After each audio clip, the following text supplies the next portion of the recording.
పేదోడు ఎక్కడికి హాయిగా వాళ్ళకి ఫెసిలిటీస్ ఎక్కడ దొరుకుతాయి, దీని గురించి మనం మాట్లాడాలి, దీని గురించి ప్రగతి వైపుకి మనం నడవాలి తప్ప వీళ్ళు ఏం చేశారు ముందేం చేశారు. Present it is emergency situation. ఉద్యోగాలని పాలన బాగుందంటారా? ప్రజాప్రభుత్వం పేరుతోని ప్రజాపాలన కొనసాగిస్తున్నామని చెప్తున్నారు కదా, బానే ఉందా? ఇప్పుడు పబ్లిక్ పాలసీస్ లో డిఫరెన్స్ అనేది తీసుకురావాలి, దాని మీద వర్క్ చేయాలి. Even if the other parties are coming forward with an ideology, everybody has to sit and discuss on that. మనం కొట్టుకోవటం is not the important topic here. What is lost and what has to be gained.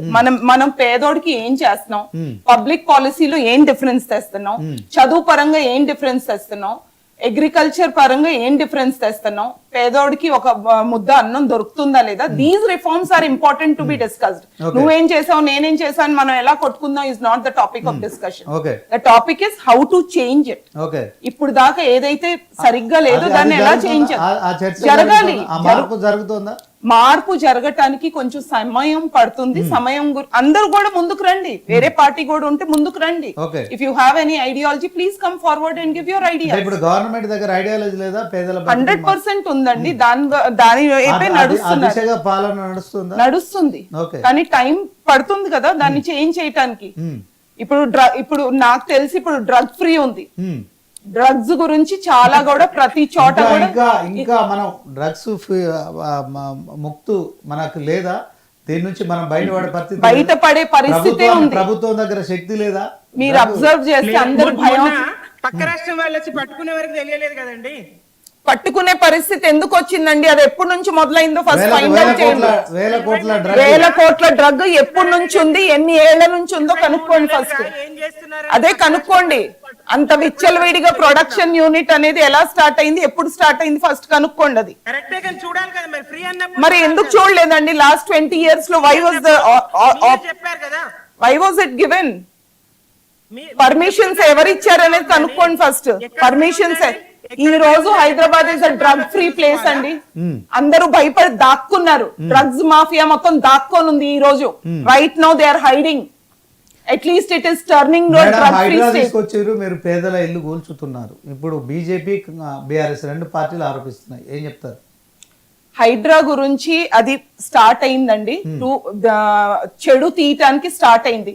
దానిలో ఏమన్నా తప్పుగా జరుగుంటే definitely దాన్ని సవరించాల్సిన అవసరం ఉంది. తప్పకుండా నేను దాన్ని రైట్ అనను. మనం ఏదైనా పని చేసేటప్పుడు ఏదైనా తప్పు జరిగి ఉంటే దాన్ని తప్పకుండా సవర్ తీసుకోవాలని నేను అనుకుంటున్నాను. జూబ్లీ హిల్స్ కాంగ్రెస్ గెలుస్తుందండి. They need a leader. నేనున్నాను అనే భరోసా ఇచ్చే లీడర్ కావాలి. చెప్పండి సుమిత్ర గారు, చెప్పండి.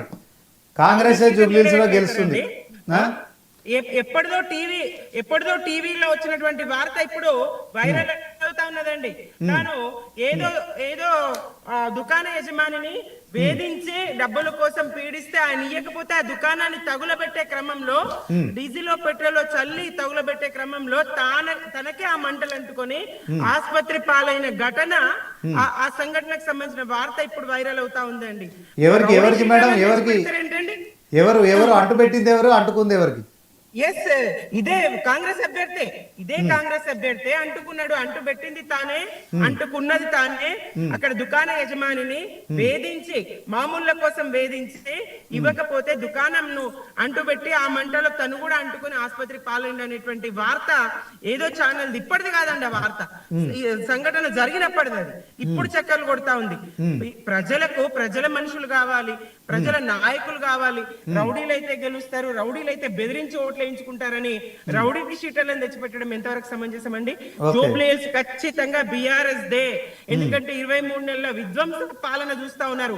కేవలం పేదల ఇళ్లే కూలుస్తా ఉన్నారు. బఫర్ జోన్ కూల్చిన ఇళ్ల స్థానంలో వీళ్ళు ఏం చేసిండ్రండి? రోడ్ల విస్తరణ చేసిండ్రా, లేదా చెరువుల నిర్మాణం చేసిండ్రా? జూబ్లీ హిల్స్ గురించి మాట్లాడదాం అండి. నేను పక్కా జూబ్లీ హిల్స్ లో ఉంటాను. 40,000 మందికి సిలిండర్స్ ఇస్తాం మేము. జూబ్లీ హిల్స్ ఒక్క నిమిషం. జూబ్లీ హిల్స్ గురించి మాట్లాడదాం.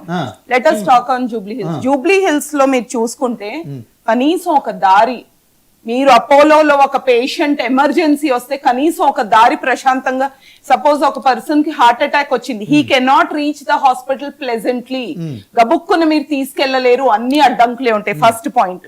సెకండ్ పాయింట్, జూబ్లీ హిల్స్ లో ఒక పెద్ద ఏరియా మొత్తం స్లమ్మే ఉంటది. ఆ స్లమ్ కోసం 20 ఏళ్ళలో ఏం జరిగింది? కనీసం ఒక్కరికి పట్టాలు ఉన్నాయా? ఒక గుడిసె సరిగ్గా ఉందా? ఆ గుడిసెల్లో ఉండే మొత్తం సినిమా కార్మికులు వాళ్ళందరి పిల్లలు ఈ రోజు మీకున్న పెద్ద పెద్ద బిల్డింగ్స్ లో పనికి వెళ్తున్నారు. 12వ తరగతి చదువుకొని 10వ తరగతి 12వ తరగతి ఒక నిమిషం 10వ తరగతి 12వ తరగతి చదువుకొని ఇంకో మనిషి ఇంటికి పనికి వెళ్లాల్సిన పరిస్థితి ఎందుకు వస్తుంది? Where is the skill development there? 20 ఏళ్లలో 2 డెకేడ్స్ లో ఏం జరిగింది వాళ్ళ కోసం? జూబ్లీ హిల్స్ కాన్స్టిట్యుయెన్సీలో ఒక హెల్త్, ఒక చిన్న క్లినిక్ అనేది ఎక్కడుందో మీరు చూపించండి. జూబ్లీ హిల్స్ లో అన్ని wine shops, pubs permission, coffee shops permission తప్ప ఒక చిన్న స్కిల్ డెవలప్మెంట్ యూనిట్ ఎక్కడుంది? ఒక చిన్న స్కూల్ ఎక్కడుంది? ఒక చిన్న స్కూల్ ఉండేది, అది కూడా తీసేశారు ఈ మధ్య కాలంలో. ఒక చిన్న స్కూల్ ఉండేది. కారణం ఎవరు మేడం? అది మీరు నిర్ణయించండి. కారణం ఎవరు? 2 డికేడ్స్ నుంచి ఎవరు ఉన్నారు? 2 డికేడ్స్ నుంచి ఎవరు ఉన్నారు? మొత్తం జూబ్లీ ముందు కాంగ్రెస్ అధికారంలో 14 తర్వాత 9 మీరు చెప్తున్నారు కదండి, లాస్ట్ 2 డికేడ్స్ లో చాలా డెవలప్మెంట్, వాళ్ళంతా నాశనం చేశారు, మేము డెవలప్మెంట్ చేసామని మీరు చెప్పండి. డెవలప్మెంట్ ఏం జరిగిందో మొత్తం జూబ్లీ హిల్స్ కాన్స్టిట్యుయెన్సీలో ఉన్న స్లమ్ లో. ఒక్క నిమిషం, కనీసం నీళ్లు కూడా వెళ్ళవండి. చంద్రబాబు నాయుడు గారు ఉన్న టైంలో పైప్లు వేశారు, ఆ పైప్లు ఇంకా కూడా అలాగే ఉన్నాయి. ఓకే సుమిత్ర గారు, 10 ఏళ్లలో జూబ్లీహిల్స్ నియోజకవర్గాన్ని మీరు అన్ని రంగాల్లో నిర్లక్ష్యం చేసారు. అందుకే కాంగ్రెస్ పార్టీ ఇప్పుడు ఖచ్చితంగా అధికారంలోకి వస్తుంది. 1000% గెలుస్తున్నాం. చెప్పండి. ఈ ఇండ్లకు అనుమతులు ఏ కాలంలో వచ్చినాయండి? అక్కడ ఉన్నటువంటి ఇండ్లు గానీ చిన్న చిన్న ఇది గానీ ఏ కాలంలో ఎవరిచ్చిన అనుమతులు అండి? ఎవరైనా మీరు డెవలప్మెంట్ చేశారు కదండి. అనుమతులండి ఎవరిచ్చిన అనుమతులు? ఒకటి బస్తీ దవాఖానాలు ఏర్పాటు చేయలేదా? ఎక్కడ ఉన్నాయండి బస్తీ దవాఖానాలు? బస్తీ దవాఖానాలకు జీతాలు ఇవ్వని కాంగ్రెస్ పాలన నడుస్తా ఉందండి. అక్కడ మందులు దిక్కులేవండి. ప్రజలకు విద్య, వైద్యం, మౌలిక మొత్తం అప్పులు చేసి వెళ్ళారు కదా, ఎలా ఇస్తారు? సదుపాయాల కోసం తప్పకుండా బీఆర్ఎస్ పని చేసింది. పేదలకు వైద్యం అందే విధంగా, పేదలకు విద్య అందే విధంగా బీఆర్ఎస్ పని చేసింది. మాగంటి గోపీనాథ్ గారు అక్కడ ప్రజలందరికీ, సామాన్యుల నుంచి సెలబ్రిటీల వరకు అందరికి అందుబాటులో ఉండి నియోజకవర్గ అభివృద్ధికి ఆయన కృషి చేసిండ్రు. అక్కడ ఎప్పుడో దశాబ్దాల క్రితం కాంగ్రెస్ అనుమతులు ఇచ్చి వాళ్ళు ఇల్లు కట్టుకుంటే ఇప్పుడు బీఆర్ఎస్ మాత్రం ఎట్లా కూల్చి వాళ్ళకు ఇల్లు లేకుండా చేస్తుంది, ఎట్లా కూల్చి వాళ్ళకు అయినప్పటికీ డబుల్ బెడ్రూమ్ ఇల్లు నిర్మించి ఇచ్చే ప్రయత్నం మేము చేస్తూనే ఉన్నామండి. ఒక బిల్డింగ్ కట్టి అది డబుల్ బెడ్రూమ్ ఇచ్చామంటే కుదరదు కదండి. You just go and see the Jubilee Hills slum చూడండి. మీరు వెళ్ళి చూడండి. ఇప్పుడు మీరు అధికారంలోకి వస్తే వాళ్ళకి ఇస్తారా మేడం? ఇస్తారండి, తప్పకుండా ఇస్తారు. నిరాశ్రయులకు ఇచ్చినటువంటి గవే డబుల్ బెడ్రూమ్ ఇండ్లు అండి. మేము నిర్మించిన డబుల్ బెడ్రూమ్ ఇండ్లనే కాంగ్రెస్ ఇప్పుడు ఇండ్లు కూల్చినటువంటి పేదలకు ఇచ్చినటువంటి ట్రిపుల్ బెడ్రూమ్లు, డబుల్ బెడ్రూమ్లు కూల్చినటువంటి వాళ్ళకి ఇచ్చింది ఇదే ప్రభుత్వం కట్టినటువంటి కేసీఆర్ గారు ప్రభుత్వం కట్టినటువంటి డబుల్ బెడ్రూమ్లనే వాళ్ళకి ఇచ్చిండ్రు. అంతే తప్ప కాంగ్రెస్ జూబ్లీ హిల్స్ గానీ పేదలకు గానీ చేసింది 23 నెలలుగా వాళ్ళ పంచాయతీలకు సరిపోతలేదు. పంచాయతీలు మేడం, ఏం పంచాయతీలు ఉన్నాయి కాంగ్రెస్ లో? ఏం పంచాయతీలు ఉన్నాయి? కాంగ్రెస్ ఏం లేదండి. కొండా సురేఖ గారి ఇష్యూ నిన్ననే చూసినాం. Komatireddy that is not the topic of discussion అండి. That is not the topic of discussion. 23 నెలల మీరు ప్రజల గురించి పట్టించుకోవట్లేదు. 20 ఏళ్ళ 2 డికేడ్స్ లో చేయింది 23 నెలల్లో ఎలా అవుతుందండి? 23 నెలల్లో ఎలా అవుతుంది? 10 సంవత్సరాల్లో మీరు 20 సంవత్సరాల్లో చేయండి. మేము చేయలేమని అంటున్నారు. దీపావళి పండుగకు ముందు జరిగినటువంటి మంత్రివర్గ సమావేశంలో ఉద్యోగులు ఆశగా ఎదురు చూస్తారు, డిఏ ప్రకటిస్తారని. అన్ని వర్గాల ప్రజలు ఏమిస్తారా, ప్రభుత్వం ఏమిస్తుందని ఎదురు చూస్తారు. వీళ్ళు ఏం మాట్లాడుకుంటారండి? అంతర్గత పంచాయత్, అంతర్గతం ఎక్కడ బహిర్గతం అయిపోయినాయి. ఈ పంచాయతీలు టిఆర్ఎస్ లో కూడా నడుస్తుంది కదండి. బీఆర్ఎస్ పార్టీలో కూడా ఉంది కదా, కుటుంబం కొట్టుకుంటున్నారు కదా. ఒక కుటుంబానికి చెందిన వాళ్ళే కొట్టుకున్నప్పుడు వేరే వాళ్ళు కొట్టుకోవటంలో పెద్ద విచిత్రం ఏముంది? మేము కవిత గారిని పార్టీ నుంచి పక్కన పెట్టేసినాము. అది మీ ఇష్టం. అది కవిత గారు పార్టీకి వ్యతిరేకంగా మాట్లాడితే మీకు దమ్ముందా? మీకు దమ్ముందా? కొండా సురేఖ గారిని తప్పించే దమ్ముందా? కొండా సురేఖ గారు టాపిక్ కాదండి. ఇప్పుడు topic is not Konda Surekha గారు, టాపిక్ ఇస్ ద డెవలప్మెంట్. ఇక్కడ విషయాలు topic is development, not Konda Surekha గారు. ఓకే, జూబ్లీహిల్స్ లో ప్రజలు ఏం తీర్పిస్తారో తర్వాత మరి బీఆర్ఎస్ గెలుస్తుందా, కాంగ్రెస్ గెలుస్తుందా, బీజేపీ గెలుస్తుందా? సో ప్రజలు తీర్పిస్తారు. ఇదే క్రమంలో ఒకసారి కొండా దేవయ్య గారు మాట్లాడతారు. కొండా దేవయ్య గారు, దేవయ్య గారు మ్యూట్లో ఉన్నారా?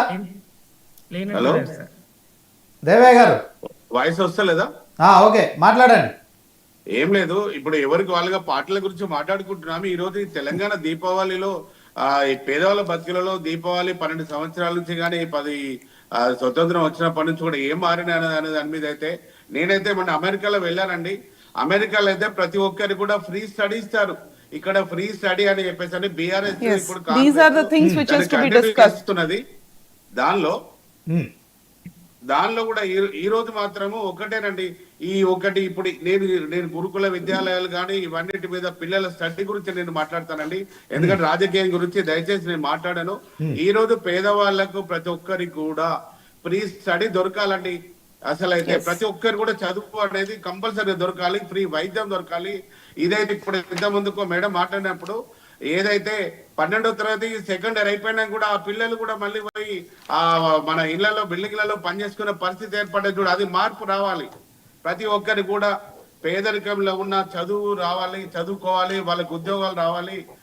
ఎంతో మందికి కూడా ఈ రోజు అది వచ్చినప్పుడే ప్రతి ఒక్కరి మనుషులు ప్రతి ఒక్కరి కళ్ళల్లో దీపావళి అనేది చూస్తామండి. దాని గురించి అని కాంగ్రెస్ పార్టీ అయినా, భారతీయ జనతా పార్టీ అయినా, బీజేపీ అయినా కూడా, బీఆర్ఎస్ అయినా కూడా గదుల గురించి నిజంగా చెప్తున్నా, మీరు ఎప్పుడు కూడా దాని మీద తీసుకెళ్ళండి దయచేసి.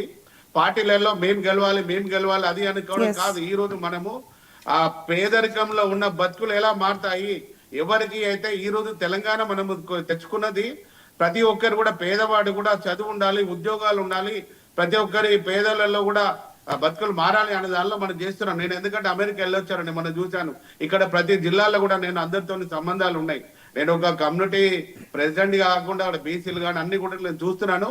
ఎంతో మంది కూడా ఈ రోజు ఉద్యోగాలు లేక పిల్లలందరూ ఇంత ముందుకు మాట్లాడినట్టు ఈ డయాబెటిక్ కానీ, హార్ట్ అటాక్లు కానీ ఇవన్నీ ఎక్కువ వస్తున్నాయండి, యువకులకు వస్తున్నాయి. ఈ రోజు అయితే పిల్లలు ఈ రోజు జాబులు లేక ఎంతో మంది స్ట్రగుల్ అవుతున్నారు, పెళ్లిళ్ళు కాక ఇబ్బంది పడుతున్నారు. తల్లిదండ్రులు చదివించినాక ఉద్యోగాలకు కూడా మళ్ళీ వాళ్ళ